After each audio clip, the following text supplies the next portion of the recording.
दोस्तों साल था 1977। अमेरिका और सोवियत यूनियन यानी रशिया के बीच में काफी तनाव होने के कारण दोनों देशों के बीच कोल्ड वॉर चालू है। अमेरिका और सोवियत यूनियन दोनों ही अपने आप को ऊपर रखने और एक दूसरे को नीचे गिराने की पूरी कोशिश में लगे हैं। इसी बीच सोवियत एम्बेसी को वॉशिंगटन डीसी में रिलोकेट किया जा रहा था। अमेरिका को ऐसा लगने लगा कि नई लोकेशन के साथ सोवियत यूनियन एम्बेसी नई टेक्नोलॉजीज और स्ट्रेटजीज का इस्तेमाल करके अमेरिका के अगेंस्ट कुछ न कुछ षड्यंत्र जरूर रचेगा, जिससे बचने और सोवियत की प्लानिंग को जानने के लिए एफबीआई ने एक मिशन शुरू किया। प्लान के मुताबिक एफबीआई सोवियत एम्बेसी के ऑफिस के आसपास एक घर लेगी और वहां से एम्बेसी में घुसने के लिए एक सुरंग बनाएगी ताकि सोवियत की सारी इंफॉर्मेशन और डेटा एफबीआई को मिल सके। दोस्तों 1950 में भी ऐसा ही एक मिशन अमेरिका के CIA और ब्रिटेन के MI6 ने साथ मिलकर कंडक्ट किया था, जिसमें जर्मनी के बर्लिन में स्थित सोवियत हेडक्वार्टर्स के नीचे एक सुरंग बनाकर वहां पर जासूसी करना था। पर ब्रिटिश एजेंट जॉर्ज ब्लॉक ने गद्दारी कर इस मिशन को फेल करवा दिया था। वो सारे इंफॉर्मेशन सोवियत इंटेलिजेंस को पहले ही मुहैया करा देता था। इस फेलियर के सालों बाद भी अमेरिका नहीं माना और दोबारा से एक ऐसा ही नया मिशन लॉन्च किया जिसका नाम था ऑपरेशन मोनोपोली। दोस्तों अमेरिका ऑपरेशन मोनोपोली को सफल करने के लिए सुरंग बनाने में लग गया, जिसमें उसे 10 साल से भी ज्यादा का समय लगा और इस मिशन को सक्सेसफुल बनाने के लिए यूएस ने मिलियंस ऑफ डॉलर्स भी खर्च किए। लेकिन इतना सब मेहनत करने के बाद भी अमेरिका का ये मिशन फेल हो गया, जिसमें न केवल मिलियन डॉलर्स खर्च हुए बल्कि अमेरिका के रिसोर्सेस और 10 साल का लंबा वक्त भी बर्बाद हो गया। वैसे तो इस मिशन के फेल होने के बहुत सारे रीजंस बताए गए, जैसे प्लान का प्रॉपर तरीके से एग्जीक्यूट ना होना,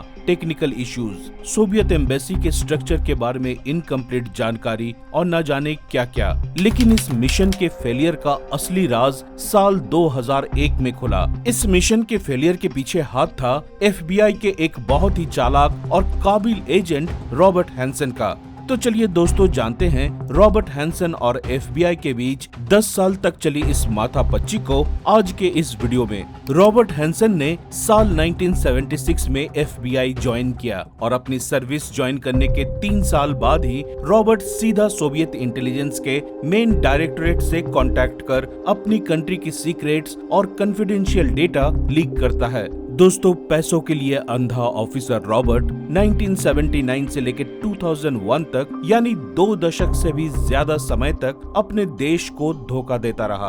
अपने इस टेन्योर के दौरान रॉबर्ट ने अमेरिका के सभी ऑपरेशन से जुड़े हजारों डॉक्यूमेंट्स केजीपी तक पहुंचाए। यहां तक कि रॉबर्ट ने अमेरिका के न्यूक्लियर वॉर प्रोग्राम से जुड़े स्ट्रैटेजीज की इंफॉर्मेशन भी केजीपी तक पहुंचा दी थी। इसलिए जब भी अमेरिका न्यूक्लियर वॉर की प्लानिंग करता, उससे पहले ही सोवियत यूनियन उससे बचने का प्रिपरेशन कर लेता था। कोल्ड वॉर के दौरान एजेंट्स की खरीद फरोख्त एक बहुत ही आम बात थी। रॉबर्ट हैंसन अकेला ऐसा एजेंट नहीं था, उसके जैसे और भी एजेंट्स थे जो सोवियत के लिए काम करते थे और ठीक उसी तरह सोवियत के भी ऐसे कई एजेंट्स थे जो अमेरिका के लिए काम करते थे। दोस्तों साल 1987 में एक रोज रॉबर्ट हैंसन को न्यूयॉर्क के एफबीआई हेडक्वार्टर्स में बुलाया जाता है। दरअसल उस वक्त अमेरिका के 3 बेहद इंपॉर्टेंट इन्फॉर्मर्स जो सोवियत यूनियन के सेना में ऑफिसर्स थे, उनको मार दिया गया था और साथ ही ऑपरेशन मोनोपोली की इंफॉर्मेशन लीक कर दी गई थी।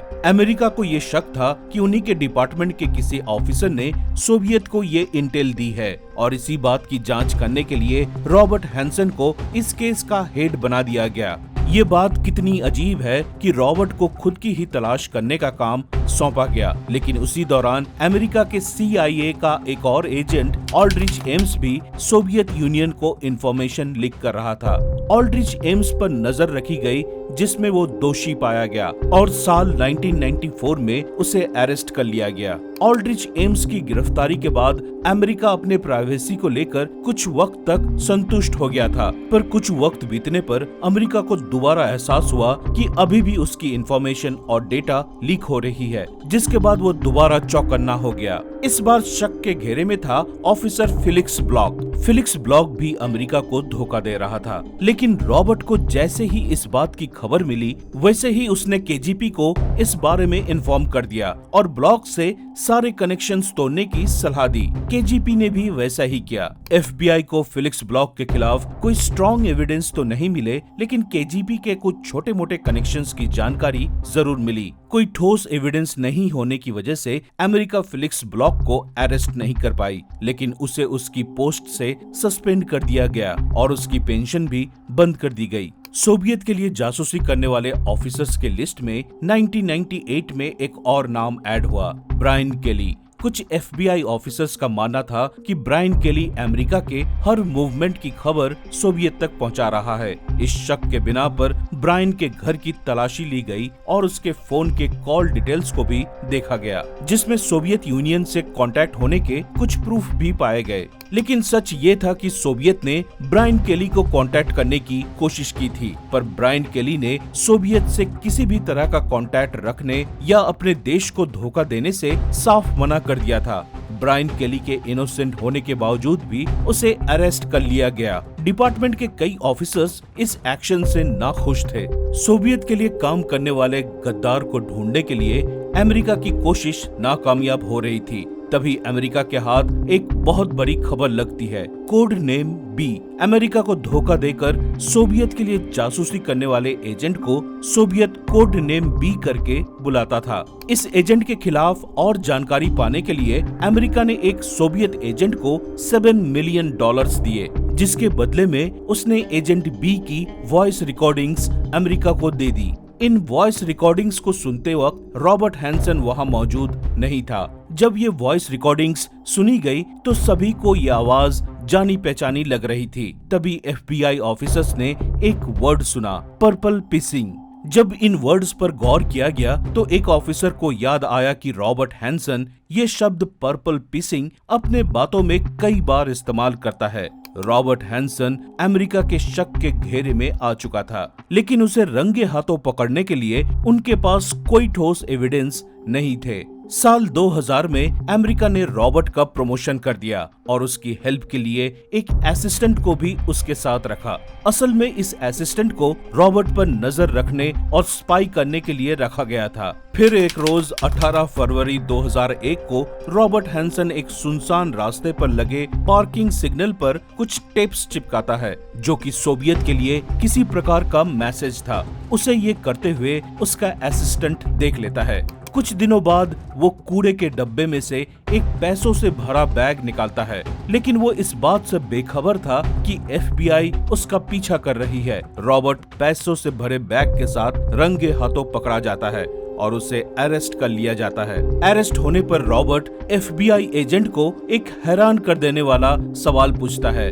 रॉबर्ट कहता है कि तुम लोग मुझे पकड़ने में इतनी देर कैसे कर सकते हो, जो कि एफबीआई जैसे टॉप सीक्रेट एजेंसी के लिए एक गहरा सवाल था। जी हाँ दोस्तों, अगर देखा जाए तो एफबीआई ने रॉबर्ट को पकड़ने में काफी देर कर दी थी, क्योंकि रॉबर्ट 22 सालों तक सबसे छुप के एफबीआई और सीआईए के हर मूवमेंट की खबर सोवियत तक पहुंचाता रहा और किसी को इस बात की कानों कान खबर भी नहीं हुई। दरअसल रॉबर्ट से पूछताछ के दौरान पता चला कि 2 बार ऐसे मोमेंट्स भी आए थे जब रॉबर्ट को लगा कि अब वो पकड़ा जा सकता है। एक बार तब जब उसके कंप्यूटर में पासवर्ड क्रैकिंग सॉफ्टवेयर मिला, लेकिन सवाल करने पर रॉबर्ट ने ये कहकर बात टाल दी कि प्रिंटर कनेक्ट करने के लिए उसे पासवर्ड क्रैक करना था। और दूसरी बार जब रॉबर्ट के बीबी के भाई, जो कि खुद भी एक एफबीआई ऑफिसर था, उसने एफबीआई के सामने ये बात रखी थी कि रॉबर्ट के बेड के नीचे बहुत सारा कैश रखा हुआ है और रॉबर्ट हमेशा पोलैंड में एक विला लेकर आराम की जिंदगी बिताने की बात करता है। लेकिन उस वक्त भी जब ये बात सामने आई तो रॉबर्ट बातों को घुमाने में कामयाब रहा। रॉबर्ट इतना चालाक था कि सोवियत को भी उसकी असली आइडेंटिटी के बारे में कुछ पता नहीं था। रॉबर्ट उनसे पूरी तरह एनोनिमस था। एक लौती चीज जो सोवियत उसके बारे में जानती थी वो थी उसकी आवाज, और आखिर में वो अपनी आवाज की वजह से ही पकड़ा गया। रॉबर्ट ने इंटरोगेशन के दौरान बताया कि अमेरिका को धोखा देने के पीछे उसका कोई भी पॉलिटिकल प्रेशर, एजेंडा या अपने कंट्री से दुश्मनी नहीं थी। रॉबर्ट का ये सब करने के पीछे बस एक ही मोटिव था, पैसा और ढेर सारा पैसा। दोस्तों, हमारा ऐसा मानना है कि अगर किसी का मोटिव सिर्फ पैसा कमाना है तो उसे नेशन को सर्व करने वाली फील्ड यानी कि पुलिस, आर्मी, इंटेलिजेंस जैसे करियर को नहीं चुनना चाहिए, क्योंकि ये सारे करियर का मेन मोटिव देश की सेवा करना होता है, न कि पैसे छापना और अमीर बनना। आप लोगों का इस बारे में क्या ओपिनियन है, हमें कमेंट करके जरूर बताएं। फिलहाल आज के लिए बस इतना ही। वीडियो अच्छी लगी हो तो लाइक करें और ऐसे ही इंफॉर्मेटिव और नॉलेजेबल वीडियोस देखते रहने के लिए सब्सक्राइब करें हमारे चैनल रेडी स्टडी नॉलेज को और बेल आइकन जरूर दबाएं ताकि हमारी वीडियोस से जुड़ी सभी अपडेट्स सबसे पहले आप तक पहुंचे। तब तक के लिए अलविदा, जय हिंद।